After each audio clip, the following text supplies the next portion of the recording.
What's up, everybody? Hope you're staying safe during the quarantine. This is the next project. It's gonna be Freddy Kruegar. It's gonna be a fun one. I did a Freddy Kruegar not too long ago with watercolors right here, and it came out pretty cool.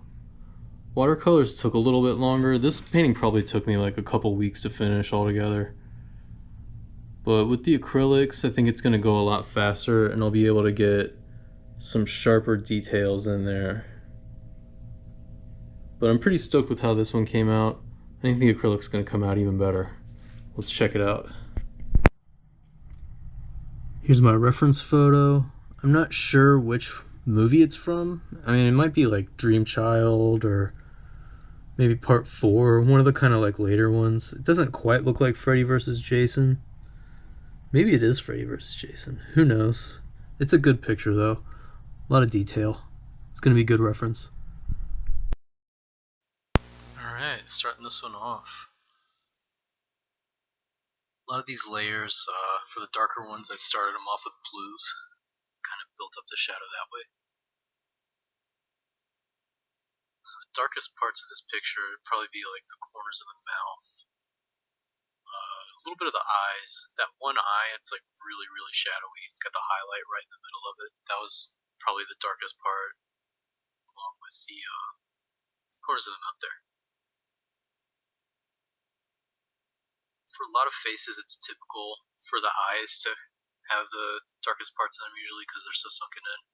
But for this one, that one eye, if you're looking at the paper, the left eye, the light is really hitting that side of his face hard, and it really washes out a lot of that shadow in the eye. So that was something that made this portrait a little more interesting.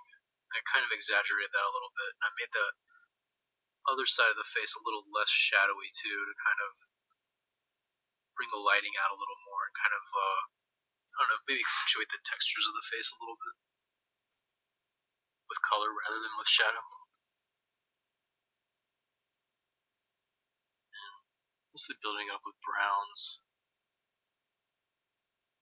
A lot of the facial details I just did with blues to kind of get them started, because the browns that I'm going to put on top of them will blend to make them a lot darker and richer.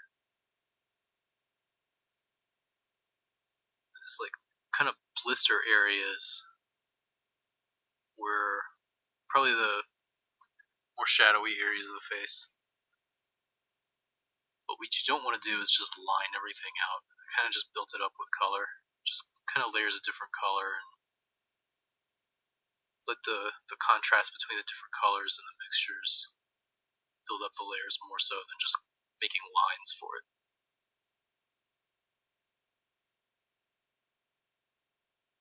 And his hat is pretty dark brown, almost black, not quite black, but pretty dark brown.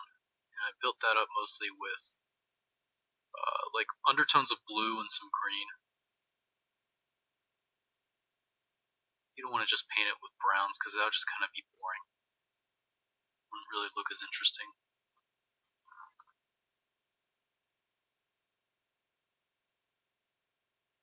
And his sweater, the top stripe of it, the red stripe, I built up mostly with browns. And I put a lot of browns in the green stripe as well. Just because that sweater is really like old and kind of dirty looking, and it's not really like a bright red and green.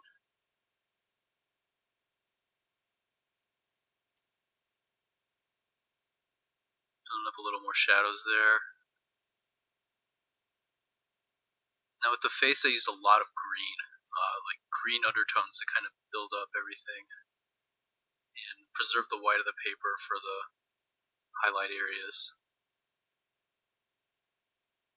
There's usually a nice little highlight around the blisters to kind of show that the skin is peeled back. The light's hitting the edges of it. So I preserved the white of the paper to keep that highlight in.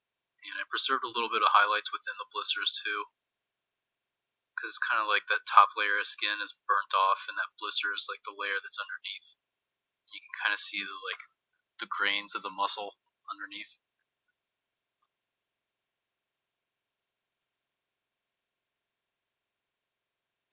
a lot of red inside those blisters. Built up the blisters with a lot of red and the other kind of layers of skin with greens and browns. That's pretty much the underpainting is greens, browns, reds, blues.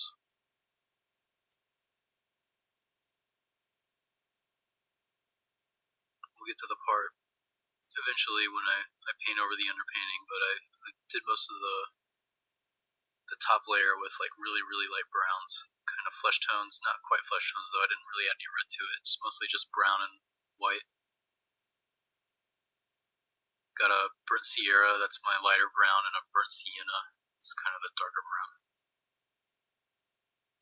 Or not burnt Sienna, it's like a dark umber.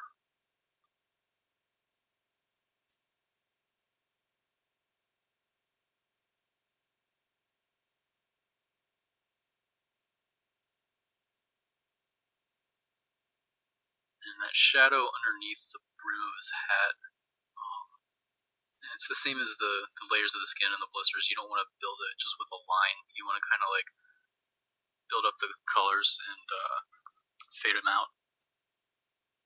Build up the shadow that way.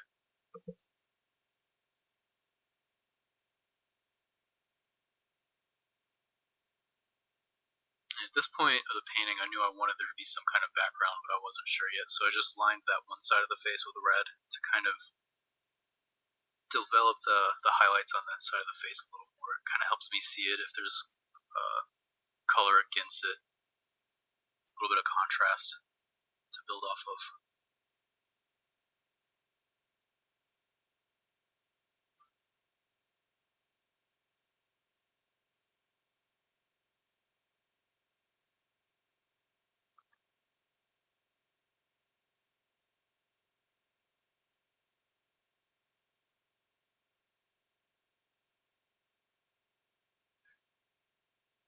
I'm really just going all over the place with this. I tried not to focus on the face too much, but I really neglected that glove until the last maybe day or so that I started working on it.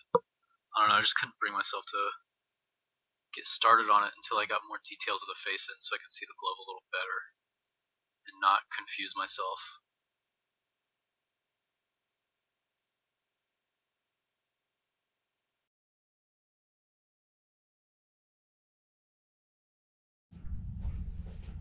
Here we are, day 2, about to get a start on it.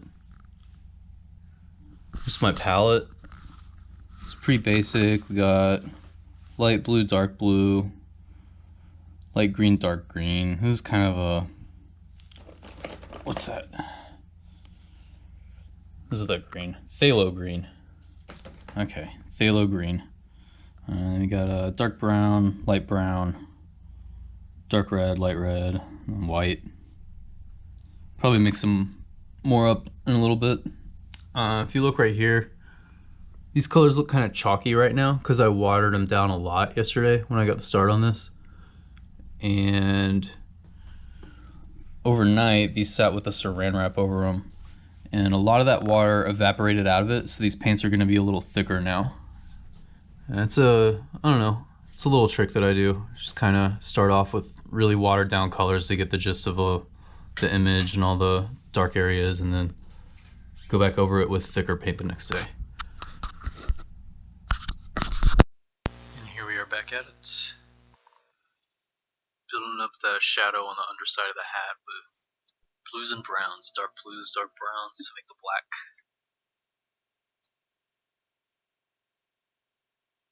I was talking earlier about what the darkest parts of the painting were, with the corners of the mouth and a little bit of that right eye, but that underside of the hat is also very dark. It's probably as dark as the darkest parts.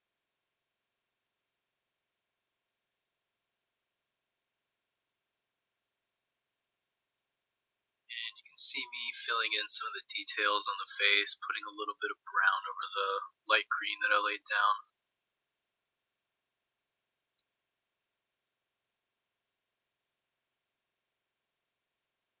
That brown, it's got a lot of red to it, so at a certain point, going over everything with that particular lighter brown, everything started looking really, really red. And I really wanted the kind of blister areas to be more red than the rest of the face, so I go over that other brown with a lighter, kind of more washed out brown, added a lot of white to it, and watered it down a lot so that some of that brown underneath still comes through, but the redness of it was kind of neutralized by doing that.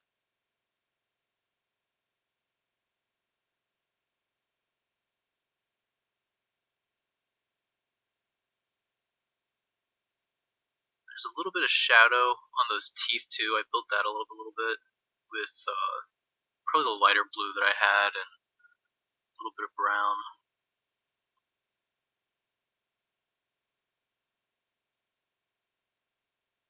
Definitely got to have shadows in the right area for teeth to kind of make that illusion that they're curved, because teeth don't go flat across a person's face. They're curved in like a C shape.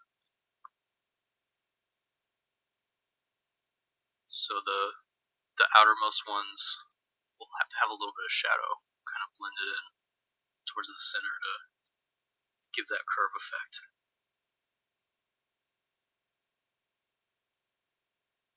And I built the teeth up mostly by layers of different colors, like I keep saying, but what you don't want to do with teeth is just line them all out, because teeth don't look that way in real life. I basically built these up by like the shadow underneath them, because his teeth are kind of biting over his bottom lip. So I built up that shadow between the teeth and the bottom lip to define the bottom kind of row. And the top row I just kind of shaded in details with gums, and I left the teeth as sort of highlights with the white of the paper. And then gradually, as you build up the mouth a little more, you add more detail of the teeth. I built the teeth up with, like I said, with the shadows, blues and browns, and I put a little more detail in there with like a little bit of brown and a little bit of like a yellowish brown on top of that to kind of make them look, stained and kind of like rotten looking, just gross looking teeth. Freddy's got real nasty teeth. But yeah, you don't want to just line teeth out, because then they just look stupid.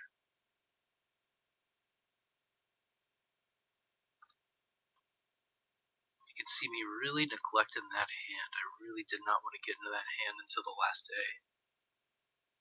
But I kind of got drawn into the face and really wanted to spend a lot of time on that. I mean, obviously it's the most amount of detail on the whole thing, so definitely required the most amount of time.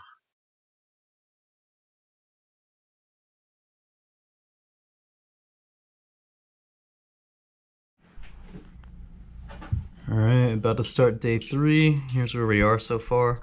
I'm going to put some lighter tones into this face to kind of even it out a little bit here and there.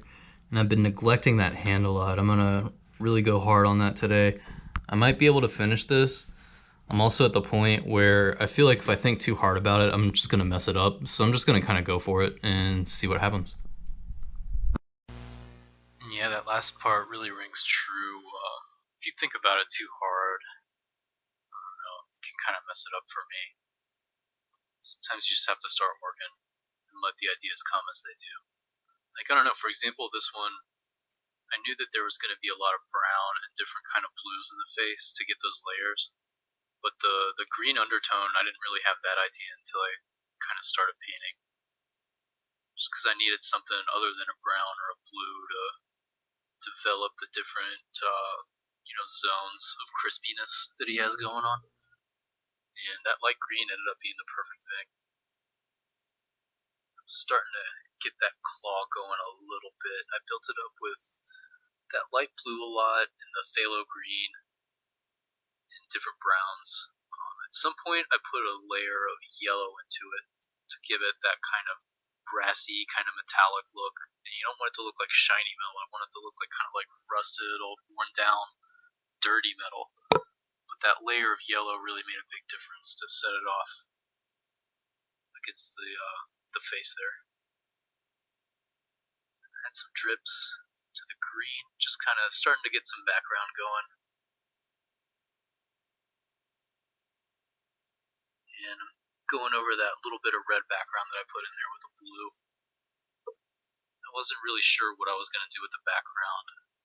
Of course, I went with a red background. I usually do. It really just looks so good. I don't know. I just really love red backgrounds, especially with this horror imagery.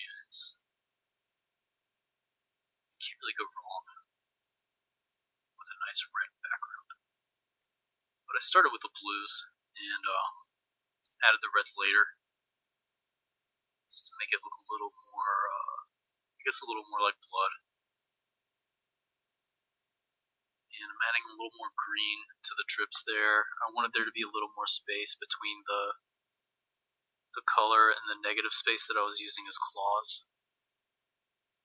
And there I go, building up the background with the blue. I like the way that blue background looks too. But as soon as I added a little bit of red on top of it, I knew that's what I had to go with.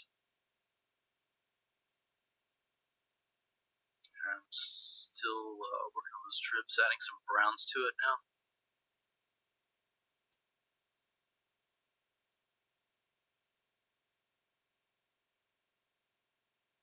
Adding some brown to the claws.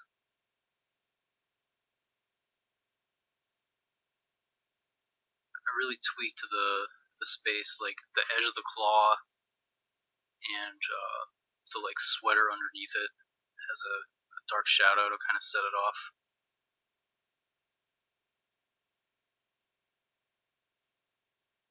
Spent a lot of time tweaking that space between the fingers so that it's a hand in front of the face.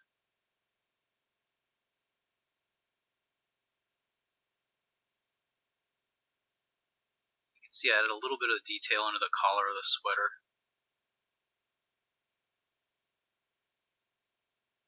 Yeah, there we go with the red in the background.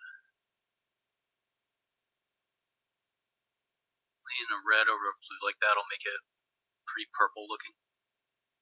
Just looks cool. Obviously, you mix red and blue together, you get purple. But when you blend a layer of red paint over a layer of blue paint that's dried like that, it won't really look purple per se. It'll look like more of a purplish red. The red of it comes through a little more because it's the top layer. But it definitely looks different if I were to say do like a dark brown and blend red over a dark brown. Building up that hat a little more, building up those strips a little more.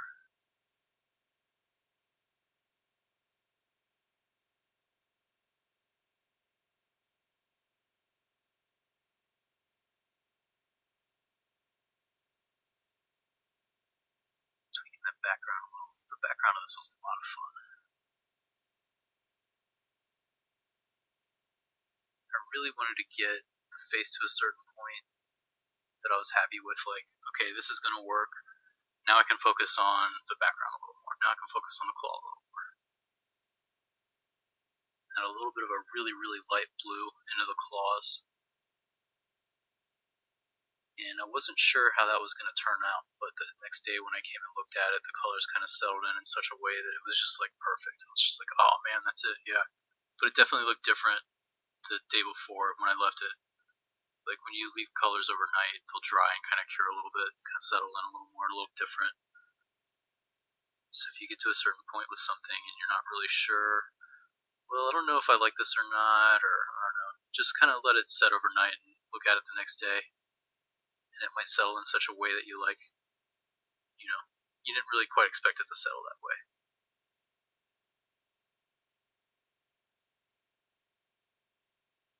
Working on this teeth a little more.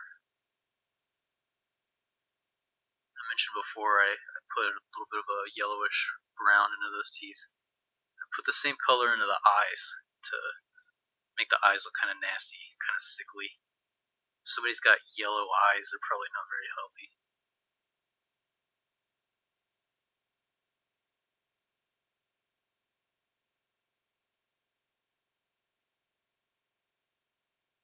But you can really see it coming together now.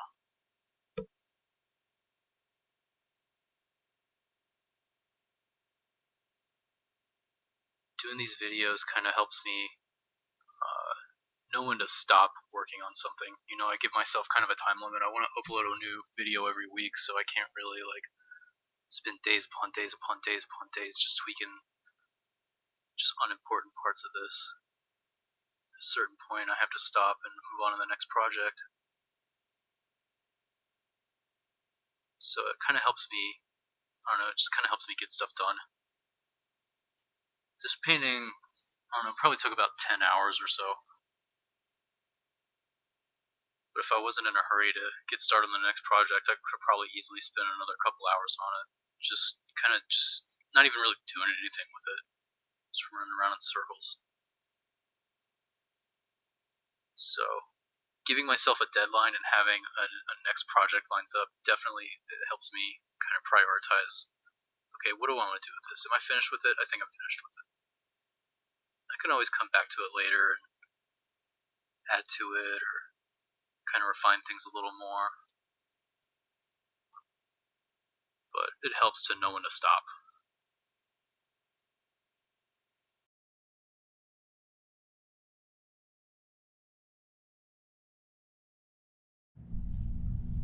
Alright, there we are. All done. This one was a lot of fun. It was really important to nail the colors on this one, so I want to show my palette one more time because I did mix up a couple colors since I showed the initial palette. But we have, you know, the standard dark blue, light blue. Had that Vero green and kind of a regular light green, dark brown, light brown. Mixed up sort of a flesh tone, but it's more of a just light brown really, and watered it down. And then our reds. And I got out a second palette here because I ran out of space with that other one, but we had a little bit of a pink here, a little bit of a darker light brown, kind of a flesh tone, and sort of a yellowish brown that I mixed up there for the teeth and the eyes. So yeah, I'm really stoked with how these colors came out.